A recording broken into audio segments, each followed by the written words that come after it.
केंद्र की मोदी सरकार ने वक्फ संशोधन कानून लागू कर दिया है और इसे लागू करने के बाद सभी को मानना बाध्यकारी हो गया है।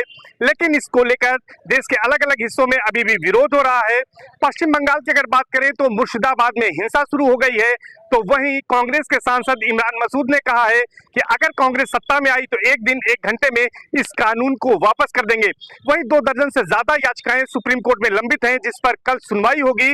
सीजेआई ने भी तमाम अर्जियों को एक साथ सुनवाई करने को कहा है। सीजेआई संजीव खन्ना की पूर्ण पीठ इस मामले पर सुनवाई करेगी, लेकिन इसकी क्या कानूनी वैधता है? इलाहाबाद हाईकोर्ट के तमाम अधिवक्ताओं का पैनल हमारे साथ मौजूद है।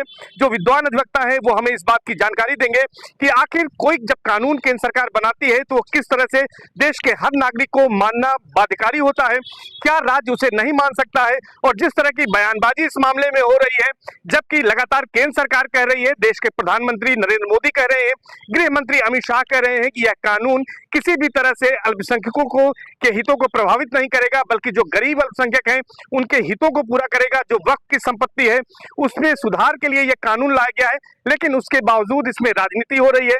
मामला सुप्रीम कोर्ट में पेंडिंग है, जिस पर कल सुनवाई हो सकती है।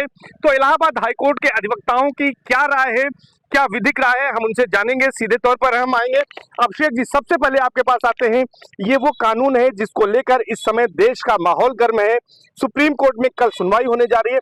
क्या मानते हैं कि किस तरह से जो बिल को चुनौती दी गई थी ये वहां पर स्टैंड करेगा या नहीं करेगा? देखिए, कोई भी जब कानून बनता है तो उसको एक कमेटी बनती है, उसमें चर्चा होती है, उसके बाद वो पार्लियामेंट में पेश होता है, उस पर चर्चा होती है सदन में, उसके बाद कोई कानून पास होता है। तो किसी भी कानून में मान लीजिए कोई बड़ा कानून नया पास हुआ है तो कुछ त्रुटियां हो सकती हैं। सुप्रीम कोर्ट अगर ये लोग गए हैं तो सुप्रीम कोर्ट ये देखता है कि ये जो कानून नया बना है ये संविधान में जो अधिकार जो दिए गए हैं किसी प्राइवेट पर्सन को या किसी जाति धर्म विशेष को, उसको कहीं से हर्ट तो नहीं कर रहा है। यही इतना देखेगी कि जो बेसिक स्ट्रक्चर जो कॉन्स्टिट्यूशन का उसके कोई विरोधाभास चीज तो नहीं है। पूरे कानून को आकलन करेगा। उसमें अगर उसको लगता है कि एक आध दो ऐसे सेक्शंस हैं या ऐसी धाराएं हैं जो संविधान विपरीत हो सकती है तो उनको स्पष्टीकरण या त्रुटिकरण करके उसको वापस उसको दे सकता है। सर, आपसे जानना चाहेंगे, प्रशांत कुमार जी अटल हैं आप, प्रशांत सिंह रिंकू जी हैं, आप ये बताइए कि किस तरह से जो है इस पूरे मामले में जो याचिकाएं दाखिल हुई हैं, अभी बिल को यहाँ पर चुनौती दी गई जिस पर कल सुनवाई हो सकती है, क्या संभावना इसमें बनती है कानूनी नजरिए से अगर हम देखें तो? देखिए, वक्फ संशोधन अधिनियम जो आया है समवर्ती सूची में है। इसमें केंद्र सरकार राज्य सरकार दोनों कानून बना सकते हैं, लेकिन केंद्र सरकार द्वारा बनाया गया कानून जो है वो पूरे भारतवर्ष में लागू होगा। संसद द्वारा बनाया गया कानून जो है सर्वोच्च कानून होता है। अब ये कानून बन चुका है। रही बात सुप्रीम कोर्ट में जो याचिका इन्होंने दाखिल किया है उस पर सुप्रीम कोर्ट जुडिशियल रिव्यू देखेगी आर्टिकल 13 के तहत जो है। अगर उसे बेसिक स्ट्रक्चर या फंडामेंटल राइट जो है आर्टिकल 21, आर्टिकल 19, 15, 14 जो भी आर्टिकल्स उसमें आते हैं, 300 राइट टू प्रॉपर्टी एक्ट, अगर उसमें बेसिक स्ट्रक्चर या फंडामेंटल राइट किसी का वायलेट होता है और अल्पसंख्यक लोगों से जुड़ा मामला है, अगर समीक्षा न्यायिक करेगी, अगर कहीं असंवैधानिक पाता है तो रद्द कर देगी, नहीं पाएगा तो ये कानून पूरे भारतवर्ष में लागू होगा और सबको मानना पड़ेगा। निश्चित तौर पर सुप्रीम कोर्ट अगर कोई अवैधानिकता पाता है, किसी तरह से किसी के राइट्स हैं, फंडामेंटल राइट्स हैं, उनका वायलेशन होता है, तभी इस पर रोक लगाएगा, नहीं तो यह कानून सबको मानना होगा। सबसे बड़ी बात है कि इसको लेकर विरोध हो रहा है। क्यों विरोध हो रहा है? क्या लगता है आपको कानून के नजरिए में, क्या इस कानून में किसी तरह की खामी नजर आती है? देखिए, सबसे बड़ा तो विरोध वो लोग कर रहे हैं जो धर्म के ठेकेदार हैं, जिनका इस समय जो लाभ लेते थे उनका लाभ खत्म हो गया। ये निचले तबके के लोगों के लिए फायदे की चीज है और ये कानून बहुत ही अच्छा कानून है। और धर्म के ठेकेदारों के लिए ये है कि उनका काम खत्म हो गया है, अब ये सरकार तय करेगी। तो इसीलिए विरोध का तो सबसे बड़ा कारण यही है जी। और मुर्शिदाबाद का विरोध तो निंदनीय है, बहुत ही निंदनीय विरोध है। वहाँ के सरकार का भी बहुत बड़ा योगदान इस विरोध में है जी। हाँ, तो अच्छा ये बताइए कि क्या कानूनी रूप से कहीं पर कोई खामी है जिसलिए इसका विरोध हो रहा है, या सरकार जब ये कानून वक्फ का संशोधन कानून लाई है तो ये पूरी प्रक्रिया का पालन करते हुए इसको बनाया गया है और इसको सबको मानना चाहिए? इस जो कानून सरकार ने बनाया है ये सभी को मानना चाहिए। और आज तक जो भी कानून बने हैं उसमें जिसको कानून की जानकारी नहीं होगी वो तो विरोध करेगा ही। अब विरोध के साथ साथ जब व्यक्तिगत हित किसी का भी जुड़ा रहेगा तो उसको जब उसका लाभ नहीं मिलेगा तो विरोध करेगा। तमाम घटनाएं बड़ी बड़ी देख ही रहे हैं, हर जगह आंदोलन वगैरह भी हो रहे हैं खिलाफ में। पहली बात तो उस कानून को जानने की जरूरत है कि उस कानून में क्या है। और वो कानून सबके लिए लाभकारी है। प्रक्रिया सही है पूरी? प्रक्रिया पूरी तरीके से सही है। सर, केंद्र सरकार जो कानून लाई है, क्या प्रक्रियागत कोई खामी है जिसकी वजह से विरोध हो रहा है, कोई अन्य वजह है? नहीं, हमें तो ऐसा नहीं लगता कि किसी प्रकार की कोई खामी है इसमें। ठीक है, लोकसभा से ये पारित हुआ है, राज्यसभा से पारित हुआ है, माननीय राष्ट्रपति जी ने इस पे हस्ताक्षर किए हुए हैं, तो मेरी समझ से ऐसा कुछ नहीं है कि किसी प्रकार की खामी है। जिनको खामी लग रही है उनका व्यक्तिगत स्वार्थ है, उन्हें ही खामी लग रही है, बाकी इसमें कोई खामी नहीं है। वकील साहब, आप हमारे साथ जुड़े हैं अभी। ये वक्फ संशोधन कानून बन गया है, इसका विरोध हो रहा है, आपको क्या लगता है कि प्रक्रियागत कोई खामी है? विरोध क्यों हो रहा है? नहीं सर, ऐसा नहीं है, इसमें कोई हमारे अपने नजर से इसमें कोई खामी नहीं है। जैसे इसमें ये हमको लगता है कि 1995 में ये बिल आया, जिसमें से 40 संशोधन किए गए थे लगभग, उसमें से 14 संशोधन इसमें भी पास किए गए हैं।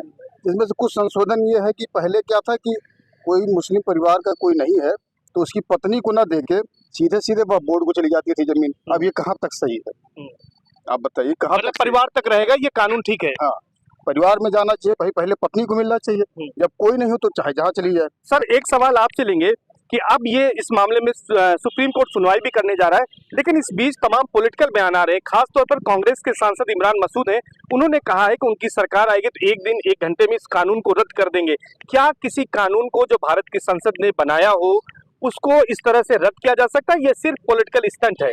देखिए, ऐसा है कि जब भी कोई भी पार्टी की सरकार, मैं किसी पार्टी की बात नहीं कर रहा हूँ, ये विपक्ष का काम है। बिल्कुल, हम कानून की बात करें, कानून क्या कहता है? विपक्ष का काम है कि सरकार की कभी वो तारीफ नहीं कर सकती, हमेशा विरोध में ही, चाहे सत्ताधारी जो भी पार्टी रही हो उसका विरोध होता रहा है। कोई भी कानून जब बनता है तो उसके पीछे एक मंशा होती है। इस कानून के पीछे मंशा ये थी कि कुछ एक वर्ग के लोगों ने पूरे वक्फ बोर्ड के ऊपर कब्जा करके रखा हुआ था। इस कानून के माध्यम से इसको एक बड़े पैमाने में बताते हुए, एक बड़ा पैनल बनाते हुए, जिसमें गैर मुस्लिम लोग भी शामिल होंगे इस एक्ट के तहत। पहले आप वक्फ बोर्ड के पास ही जाते थे अगर कोई दिक्कत होती थी, उस वक्फ बोर्ड के पास जिससे आप पीड़ित रहते थे। अब आपको सिविल कोर्ट का मुद्दा खोल दिया गया है। जहां तक रही बात कानून मानने न मानने की या वापस लेने की, प्रक्रिया वही है। आपको पुनः राज्यसभा लोकसभा ले जा करके आपको फिर से पास कराना पड़ेगा, उसको रद्द करना पड़ेगा, फिर राष्ट्रपति की संस्तुति लेनी पड़ेगी। इतना इजी प्रोसेस नहीं। बिल्कुल, मतलब ये बयानबाजी है, ये इजी प्रोसेस नहीं है। जिस तरह से कानून बना है, अगर कानून वापस लेने की बात होगी तो फिर से उन्हीं प्रक्रियाओं का पालन। रिंकू जी, आपसे जानना चाहेंगे, जो ये कानून है इसको वापस लेने की बात हो रही है, ममता बनर्जी तो साफ तौर पर कहती है कि उनके स्टेट में ये लागू ही नहीं होगा। इसमें किस तरह से पॉलिटिकल स्टंट है, या इसमें ऐसा वो कर सकती हैं, इसको स्टे कर सकती हैं अपने स्टेट में? देखिए, ये पॉलिटिकल स्टंट है। विरोधी पार्टियां कभी नहीं चाहेंगी कि भारतीय जनता पार्टी अल्पसंख्यकों में अपना जो है जनाधार बढ़ा पाए, इसलिए ये लोग विरोध कर रहे हैं। इसके पहले भी धारा 370 अनुच्छेद 35A अनुच्छेद नहीं 35A जो भी कानून हुआ, सुप्रीम कोर्ट में वैधता की चुनौती दी गई, सारी रिट पिटीशन खारिज हो गई। मेरे हिसाब से जो पॉलिटिकल स्टंट की बात है, पॉलिटिकल स्टंट ये समझिए कि वक्फ बोर्ड से सामंतवादी व्यवस्था को समाप्त कर दिया वर्तमान सरकार ने, और समीक्षा जो है सुप्रीम कोर्ट द्वारा किया जाएगा। सुप्रीम कोर्ट को जो उचित लगेगा, न्याय विधि संगत होगा, वो वही कानून को या तो रद्द करेगा या तो लागू करेगा। मेरे हिसाब से रही बात, इसमें राजनीतिकरण नहीं होना चाहिए। बिल्कुल, राजनीतिकरण नहीं होना चाहिए। सर, आपसे जानेंगे कि अब इस मामले में सुप्रीम कोर्ट सुप्रीम सुनवाई करने जा रहा है। 2 दर्जन से ज्यादा अर्जियां इसमें दाखिल की गई हैं। क्या उम्मीद है जब इसमें कल की सुनवाई होगी, कानूनी रूप से किस तरह से ये स्टैंड करेगा? बिल होगा या फिर नई याचिकाएं इसमें जो है संशोधन के लिए कोर्ट मांग सकता है? देखिए, सबसे पहले तो इन्होंने बिल को चैलेंज किया था, अब वो पूरी तरह कानून बन गया है, तो आपको उसको अमेंड करना पड़ेगा। कोर्ट कहेगी कि इसको चैलेंज करिए, अब कानून जो बन गया इसको चैलेंज करिए। आपने पहले बिल चैलेंज किया, सभी अर्जियां बिल चैलेंजिंग पे है, तो अमेंडमेंट तो इनको करना पड़ेगा सुप्रीम कोर्ट में, तभी सुप्रीम कोर्ट आगे की सुनवाई करे। जी सर, आपको क्या लगता है इस पूरे मामले में, जिस तरह से वक्फ कानून का विरोध हो रहा है, अब सुप्रीम सुनवाई इसमें सुप्रीम कोर्ट में होने जा रही है, किस तरह से ये अर्जियां स्टैंड करेंगी और सुप्रीम कोर्ट का क्या रुख हो सकता है इसमें? कानूनी नजरिया क्या है आपका? जी, हमारे तरफ से तो ऐसी कोई त्रुटि नहीं है। जो बिल संशोधन पास हुआ है, इसमें किसी प्रकार को उसमें सारी अर्जियां डिसमिस ही होगी। डिसमिस होगी। आपको क्या लगता है कि सुप्रीम सुनवाई में क्या कुछ हो सकता है इसमें?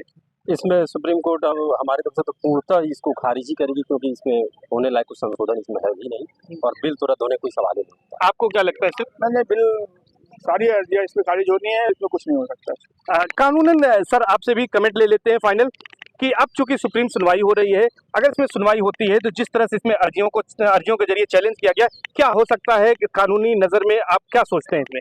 देखिए, हमने पहले भी कहा कि इसको एक स्क्रूटनी समझिए, इस कानून को एक स्क्रूटनी होनी है कि इस कानून में क्या क्या बदलाव लाए गए हैं या क्या क्या चीजें लाई गई हैं।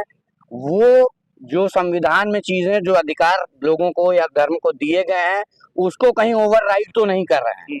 बस इतना ही उसमें देखने की बात है। बाकी 20 साल से मैं भी इस हाई कोर्ट में हूँ और तमाम हम लोग जजमेंट देखते पढ़ते रहते हैं, कई हम लोगों ने कराए भी हैं। इस सारी तौर पे इसमें सिर्फ यही चीज है कि संविधान के किसी अनुच्छेद का उल्लंघन ना हो, बाकी प्रक्रिया सब सही है। सर, आपको भी लगता है कि सुप्रीम कोर्ट में तमाम जो अर्जियां हैं वो खारिज हो जाएंगी? देखिए, ये तो सुप्रीम कोर्ट के ऊपर निर्भर करता है। अगर आपका फंडामेंटल राइट जो है अल्पसंख्यक मामलों का फंडामेंटल राइट अगर कोई बेसिक स्ट्रक्चर को टच करता है, सुप्रीम कोर्ट इंटरफियर कर सकता है। अगर वो जुडिशियल रिव्यू में कोई गलती नहीं पाता तो रिट पिटीशन तुरंत खारिज कर देगा। तो निश्चित तौर पर इलाहाबाद हाई कोर्ट के जो तमाम अधिवक्ता हैं, इनकी ये राय है कि जो ये कानून बनाया है केंद्र सरकार ने, ये प्रक्रियाओं का पालन करते हुए ये कानून बनाया गया है जो कि देश के हर नागरिक को के लिए मानना बाध्यकारी है। और इसके साथ साथ जो इसमें तमाम राजनीतिक दल ऐसे बयानबाजी कर रहे हैं कि इस कानून को सत्ता में आते ही तुरंत वो खत्म कर देंगे, ऐसा भी नहीं किया जा सकता है। अधिवक्ताओं का ये कहना है कि जो प्रक्रिया कानून बनाने के लिए अपनाई गई थी वही प्रक्रिया फिर से अपनाई गई है। जहां तक सुप्रीम कोर्ट में इस बिल को चैलेंज करने की बात है, अधिवक्ताओं का ये कहना है, कानूनी राय ये है कि इस मामले में अगर संविधान के किसी अनुच्छेद का वायलेशन होगा या फिर किसी भी धर्म विशेष के फंडामेंटल राइट्स का वायलेशन होगा, उसी स्थिति में सुप्रीम कोर्ट इसमें हस्तक्षेप कर सकती है। इसके साथ साथ अगर कानून में कहीं पर किसी तरह की कोई खामी होगी तो उसको वापस भेज सकती है सुधार के लिए, लेकिन कानून पूरी तरह से रद्द होगा ऐसा अधिवक्तागण नहीं मानते हैं। उनकी कानूनी राय यही है कि तमाम जो अर्जियां हैं वो चूंकि बिल को चैलेंज की गई है, उसे संशोधन के लिए सुप्रीम कोर्ट भेज सकता है और इसके साथ साथ इस मामले में तमाम अर्जियों को सुप्रीम कोर्ट खारिज कर सकता है और यह कानून बना रहेगा और देश के सब नागरिक को यह मानने के लिए बाध्यकारी होगा। सर्वेश दुबे, न्यूज़ 18 प्रयागराज।